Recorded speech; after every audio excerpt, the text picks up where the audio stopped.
No ar, programa Antena Ligada. Música, notícia, cultura e sindicalismo.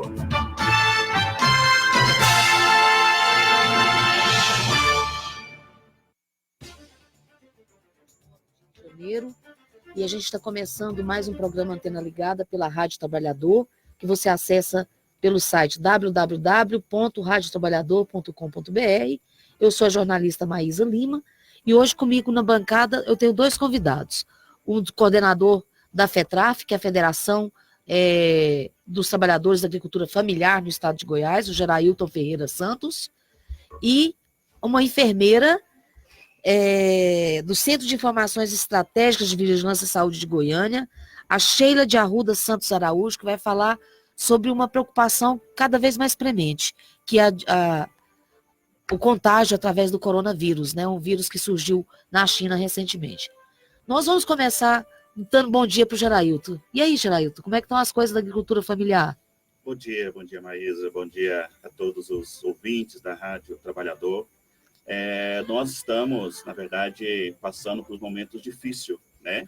Mas não é esse momento difícil que vai fazer a gente parar de lutar pelos nossos direitos. Estamos, nesse momento, em uma plenária onde estamos replanejando, né, e repensando as nossas ações para 2020, e pode ter certeza, a luta vai ser para valer e nós vamos vencer essa luta, com certeza, diante da dificuldade de acesso às políticas públicas para a agricultura familiar.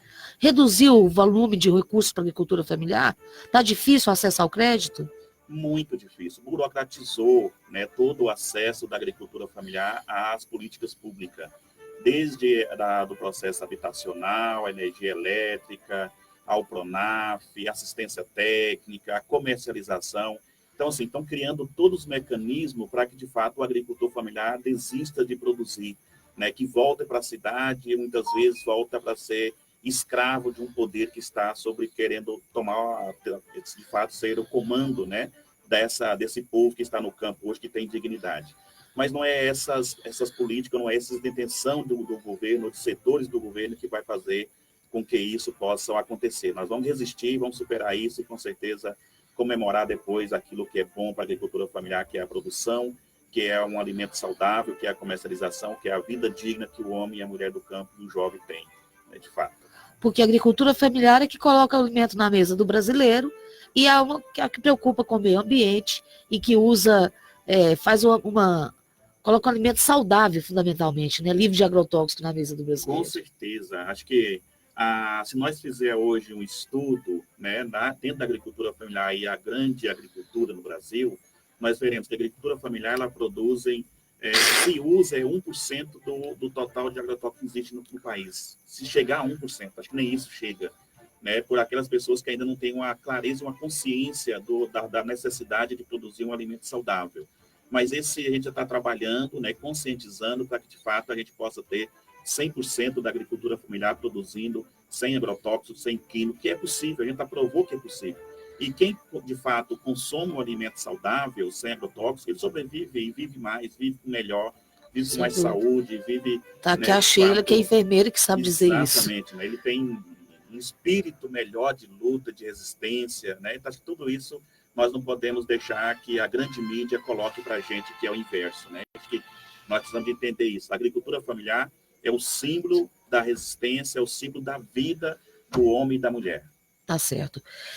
A plenária da FETRAF, que é a Federação dos Trabalhadores da Agricultura Familiar, ela está acontecendo no auditório da Central Única dos Trabalhadores, na CUT, no centro de Goiânia, e vai até 31 de janeiro, sexta-feira, né, Gerailton? Correto. Tem gente representando o estado todo aqui, Gerailton? Todas as regiões do estado, né, as representações que estão aqui para a gente fazer essa discussão, esse debate, planejar né, o enfrentamento para superar o desafio que está colocado para nós da agricultura familiar. Um dos assuntos que você está abordando nessa plenária é a questão dos direitos previdenciários. O agricultor está tendo dificuldade para aposentar também, né? Exatamente, é um dos grandes desafios que a gente está enfrentando nesse momento, com a reforma da Previdência, o desmonte da Previdência, na verdade, né, que não foi uma reforma, foi uma desreforma, né, que precisava ser fazer uma reforma justa, e que isso vem dificultando muito, né? Hoje o sistema é todo online, as agências do INSS não recebem mais as pessoas, e poucas pessoas têm acesso à tecnologia. Principalmente né? no campo, né, Gerailton? Exatamente. Então, as pessoas, nós do campo, muitas vezes somos analfabetos na questão de usar as tecnologias, entrar num site, acessar um sistema, preencher um formulário. Então, tem muitas pessoas que têm grande dificuldade, e aí as pessoas estão perdendo esse direito. Então, estamos propondo nessa plenária, né, um debate para a gente entender um pouco melhor e propor algumas questões que precisam ser enfrentadas para mudar nesse cenário que é a questão do direito previdenciário. Perfeito. Então, a gente estava conversando com o Gerailton Santos, ele é do FETRAF, e o Gerailton não vai poder ficar até o final do programa, porque ele está coordenando nesse momento essa plenária, muito importante, uma plenária que está estabelecendo o plano de luta da FETRAF para os próximos meses, né, Gerailton? Exato. Então, você fica à vontade, se quiser permanecer melhor para nós aqui da rádio, mas se você quiser continuar o trabalho lá no auditório da CUT, fica à vontade. Tá bom, eu agradeço pela oportunidade. Em outros momentos, com certeza, vai estar aqui para fazer um bate-papo melhor, mais tempo, né? Eu vou pedir licença, vou retornar para conduzir ali os trabalhos para o pessoal também não se dispersar. Tá Perfeitamente. Muito obrigada, bom trabalho lá, Obrigado. Gerailton. Então, nós vamos continuar aqui o nosso programa com a Sheila. A Sheila, me conta como é que é essa história desse novo vírus que surgiu, foi identificado na China. E já tem alguns casos sendo analisados no Brasil? Sim, bom dia, Maísa. Bom dia. Ouvintes. Então, no Brasil existem 3 casos em investigação. Nós estamos com casos em Minas Gerais, em Rio Grande do Sul e Paraná. Ontem o Ministério da Saúde falou que nós estamos num risco eminente, né, do vírus coronavírus 2019 nCoV, porque exatamente pelo fato da gente ter esses casos suspeitos sendo investigados aqui no Brasil. E a Organização Mundial de Saúde também já emitiu um alerta, né? Já emitiu um alerta, né, do nível, né, emitiu um nível mais elevado para todos os países do mundo em relação ao risco do vírus coronavírus. Me diz uma coisa, Sheila, como é que está isso em termos de óbitos? Já tem muitas mortes registradas? Na China, já verificou alguns óbitos registrados, sim. Por enquanto, ainda concentra-se ainda na China. Nós ainda não temos a transmissão sustentada em outros países, nós temos casos importados, todos esses casos de outros países são considerados casos importados, mas realmente na China está tendo um grande número de pessoas infectadas e já está ocorrendo um número significativo de óbitos. Certo. E como é que é o contágio desse vírus? Trata-se de uma doença respiratória que o contágio ele é feito, né, através da tosse, do espirro, de uma mão que a pessoa às vezes passa no nariz, na boca e pega na mão da pessoa e põe a mão contaminada, né, passa na boca, passa pelos olhos. O contágio, até o momento, porque não é nada muito certo ainda por se tratar de uma doença inusitada, um vírus novo, é de pessoa a pessoa. Acredita-se que seja por esse método, pessoa a pessoa. Mas não é nada muito certo porque é uma doença que ainda é inusitada, né, e pode mudar com o decorrer do tempo, com o decorrer dos estudos. Tá certo. E o que significa, quando você fala em risco iminente, anunciado pelo Ministério da Saúde, o que isso significa na prática? Na prática é o seguinte, nós estávamos em situação de alerta. O Ministério da Saúde, a Vigilância em Saúde, nós trabalhamos com planos de contingências para as doenças, para as emergências em saúde pública, né? Um agravo inusitado, igual esse do vírus coronavírus 2019 nCoV, é um agravo inusitado, é um agravo que a gente não tinha conhecimento que ele existia. Então, a gente trabalha com planos de contingência, e na fase do plano de contingência, que nós estávamos antes de ter os casos aqui em investigação no Brasil em estado de alerta, quer dizer, toda a vigilância epidemiológica estava sensibilizada para a captação de algum caso, Hoje a gente está no risco iminente. A gente tem casos em investigação, que são casos que atendem o critério de definição estabelecido pela OMS e Ministério da Saúde, e que são casos que podem vir, sim, a positivar pela doença. Tá certo. E você acha que o país, Sheila, na sua condição de trabalhadora da área de saúde, você acha que o Brasil ele está preparado para prevenir e tratar os casos de coronavírus que vierem a se confirmar no país? Então, por se tratar de uma doença nova, a gente já tem planos já estabelecidos, trabalhos já estabelecidos, protocolos estabelecidos por doenças parecidas. Qual é o caso do SARS, que também é um coronavírus, né? Pelo SARS, pelo MERS, e também nós temos os protocolos de síndrome respiratória aguda grave, né? Que é a influenza. Então, assim, nós temos uma base referente a isso. Então, certo. nós conseguiríamos atender a população e fazer o manejo clínico desses pacientes, fazer a investigação e fazer o tratamento. O que a gente não pode dimensionar, por ser uma doença que a transmissão ainda não está bem estabelecida, por ser de pessoa a pessoa, pode ser sim que a gente possa ter um número elevado de casos, igual foi na epidemia de 2016, na pandemia de 2016 de influenza H1N1. Certo. Então, nós podemos ter uma situação parecida. Então, assim, a gente falar que estamos preparados, nós estamos, mas a gente não tem como dimensionar que tamanho que vai ser essa situação vivenciada no país. Entendo. Por tratar de uma doença que ainda é uma grave inusitada e a gente ainda não tem muito conhecimento de forma de transmissão e o tamanho da magnitude, letalidade dela em relação ao problema de saúde pública. Para você que está entrando agora na Rádio Trabalhador, nós estamos entrevistando a enfermeira técnica do Centro de Informações Estratégicas de Vigilância e Saúde de Goiânia, Sheila de Arruda Santos Araújo. Ela é uma indicação do Sindicato dos Trabalhadores Federais em Saúde e Previdência Social, uma indicação, uma sugestão de pauta do jornalista Cláudio Marques, por ser um momento mais do que atual para a gente tratar desse assunto, um problema que está ganhando as manchetes dos jornais do mundo todo, né? Uhum. O estado de Goiás, especialmente Goiânia, são esses mesmos protocolos que você citou que serão adotados nas unidades de saúde aqui, diante de uma possibilidade de um problema desse? São os mesmos protocolos, são protocolos que são direcionados para a realidade do município de Goiânia, né? Nós atendemos as definições do Ministério, mas adequamos para a realidade do município de Goiânia, né? Para a nossa realidade. Então, nós já estamos com nossos protocolos estabelecidos, já estamos com a nossa equipe já vigilante em relação ao coronavírus, né?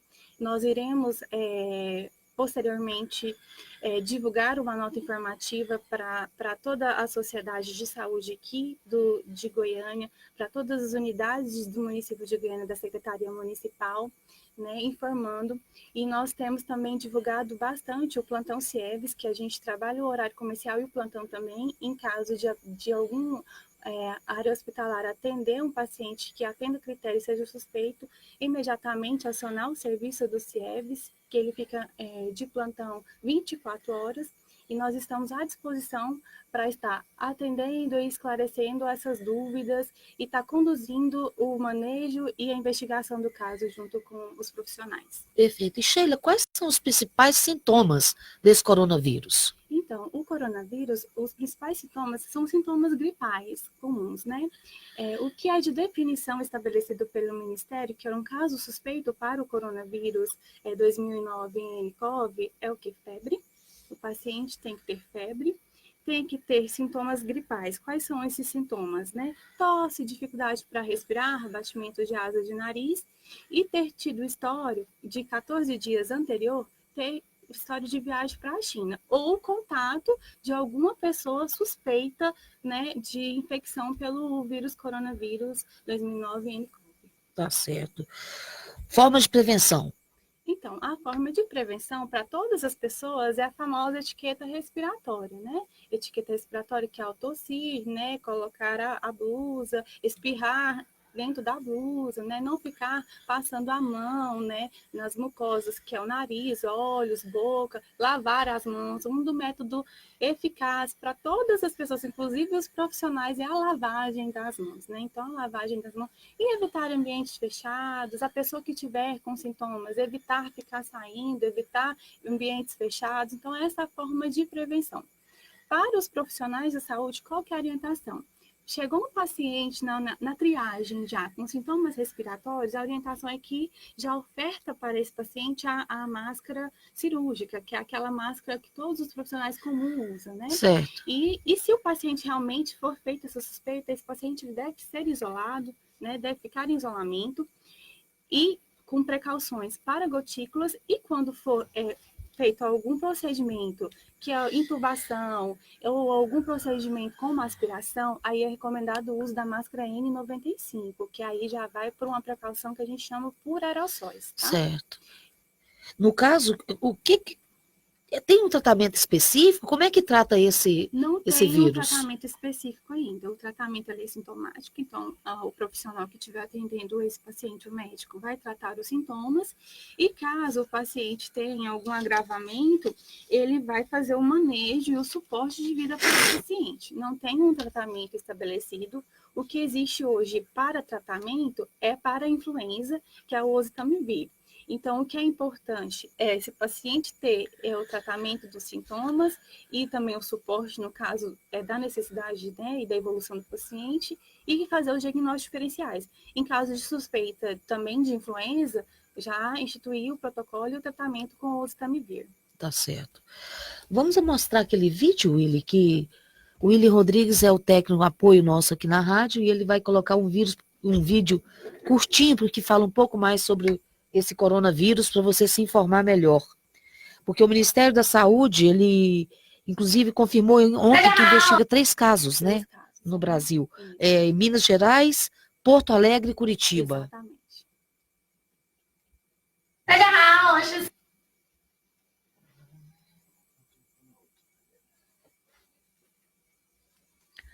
Então, você vai acompanhar agora esse vídeo que fala um pouco sobre o coronavírus, essa nova ameaça à saúde mundial.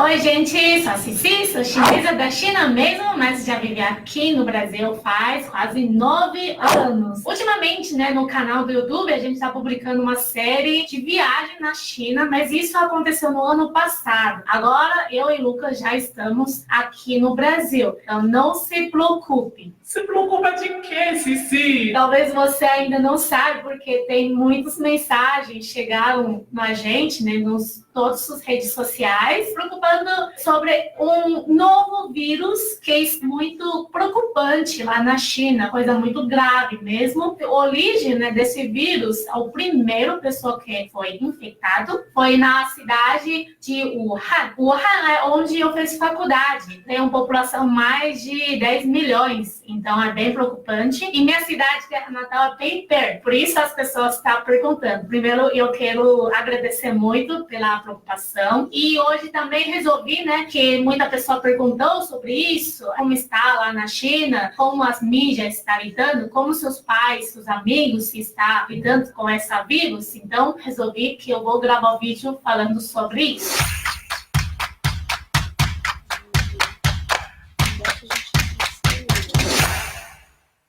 Hoje eu fiz um story no Instagram e também fez uma pergunta na comunidade do YouTube. Inclusive, se você ainda não me segue no Instagram, já me segue agora. A conta também é por amorada. Perguntando o que vocês querem que eu responda. Selecionei alguns comentários principais para responder. Então, esclarecedor, a gente não teve tempo de fazer a edição dele ontem, mas vai ficar te devendo uma edição no final do programa. O Willy vai colocar uma edição desse vídeo para o pessoal saber o que está se passando na China. Mas, como eu estou dizendo, o Ministério da Saúde está investigando 3 casos suspeitos no Brasil, um em Minas Gerais, outro em Porto Alegre e um em Curitiba, mas nenhum teve uma confirmação até o momento. Mas, de qualquer maneira, reduzir o risco de infecção é sempre importante, né, Sheila? É sempre importante. Então, assim, a gente deve atentar às etiquetas que eu falei, respiratórias, né? Ou seja, evitar contato próximo com pessoas com infecções respiratórias agudas, lavar frequentemente as mãos, especialmente após contato direto com pessoas doentes, usar lenço descartável para higiene nasal, cobrir nariz e boca ao espirrar ou tossir, evitar tocar nas mucosas dos olhos, e higienizar as mãos após tossir ou espirrar, não compartilhar objetos de uso pessoal, como talheres, pratos, copos ou garrafas, manter os ambientes bem ventilados, que você tinha falado já, e evitar contato próximo com animais selvagens, animais doentes em fazendas e criações. Isso também? Porque eles também, uma das formas porque existe vários tipos, assim, tem o MERS e o SARS, e uma das formas de infecção são os animais, né, que é os bovinos, até o morcego, né, mas, assim, ainda não se sabe certamente a forma desse novo coronavírus, que é o 2009 nCoV, mas é uma das orientações referentes aos outros problemas com coronavírus que a gente teve anteriormente, tá? Então, é uma recomendação que a gente adota por medida de segurança. Então, o que tem para ser feito até o momento, pela saúde pública, tem que estar tudo encaminhado, né? Os protocolos estão nas unidades de saúde. E nós estamos vigilantes, atentos. O plantão funcionando. O plantão funcionando, para caso de ocorrência de algum caso, a gente está fazendo manejo, fazendo investigação de forma adequada. Perfeito, Sheila. Você gostaria de acrescentar mais alguma coisa? Gostaria de acrescentar que nós, da Secretaria, estamos empenhados, trabalhando e estamos à disposição da população. Eu queria deixar o telefone do plantão CIEVES à disposição para todos os profissionais que estiverem em atendimento e estiverem em dúvida em relação a esse paciente. Em horário comercial, o telefone do CIEVES é o 3424 3389. 3424 3524 3389. E o plantão do CIEVES, que ele fica no período noturno, finais de semana e feriados, é no 99240 8185.